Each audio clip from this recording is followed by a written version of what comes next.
I forgot to record an intro, so here's the intro. This is a overview, a review, a frequently asked questions of the SRC Glock 19x MOS version. So let's just get right into it. Glock 19x. This is clear and safe. Don't get mad at me. First question that's really frequently asked is price about this. You can buy it in Asia or in Europe for around like $159. To import it to Nevada, we had to pay $207. So it's not really outrageously bad for a pistol, but you know, a lot of that is shipping charges. Comparing to Umarex, 150 or 170, I mean, is I think the price of a Umarex 19x that doesn't come with the MOS. Optic compatibility. So right now here you can see I am running a Trijicon RMR Type 2. It comes with an RMR plate. It comes with the screws for the RMR plate, not the RMR.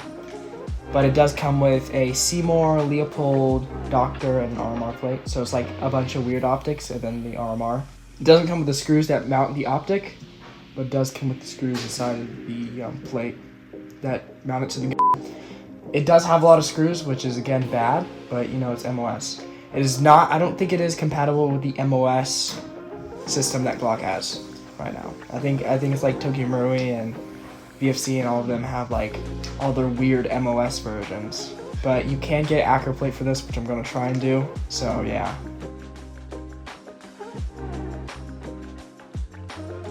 This versus Umarex, that's actually a really good question, versus the normal 19x. This, I think, is a lot better. So far it's had stellar reliability. Usually with all my Umarex pistols, like 17, yeah, you have the 19. I have the 19. What was your failure on the 19? The slide wouldn't reset all the way. It would stop about halfway through, and then whenever I would rack it, it would fire itself if there was gas in it, and then it wasn't feeding new rounds as well. So I don't know if the mic picked that up, but pretty horrible failure with it where it would just kind of go off if the slide closed. This is much better. Since, like, it doesn't go off when the slide closes. You'll see a lot of differences. This is a copy of the MOS 19x compared to the normal 19x. Normal 19x is just kind of like a Glock 45 that comes with this little enlarged thing down here. The normal 19x I think is based off of a Gen 4 design without the finger grooves on the front. So it has pretty much all the Gen 4 stuff except for it is ambi, so it does have your ambi slide release.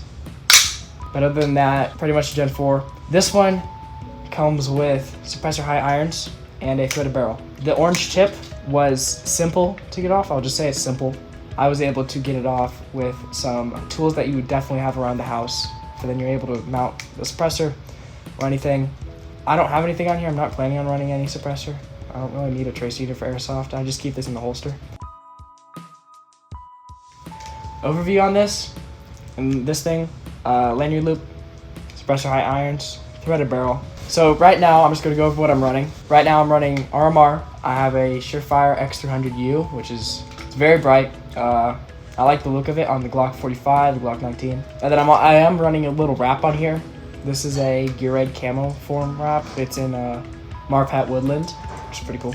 It helps with the palm swell, and it also helps because the stippling on stock Glock is horrible. That's pretty much all I'm running. I do kind of want to go over some other stuff. I want to go over mag compatibility. I tested this with Umarex mags. I tested it with the Terran Tactical mags that worked in my Umarex Glock 17 Gen 4. And I tested it with a lot of mags at my disposal, like the SAI BLU mags. It doesn't work with any of those mags. The problem is, I think, a little like seal right there, if you can even see what I'm pointing at. It's like swollen on those pretty much, which is good. And this little top thing I think is just a little bit bigger because the MOS eats into the nozzle area, so the nozzle has to go a little bit lower. So these mags have to be a little bit lower on the top where it like locks in. So I think those ones are too big on the top. That's basically what I'm saying. They won't work. Well, correction, they do work, just horribly. Take that as what you will. You have to get these mags. I don't know how they work with the SRC mags. This gun is dual power, so you can get the CO2 mags for winter. You can get the normal gas mags for summer, which is what I'm using. I got it with the normal gas mags. I will probably import some more mags too.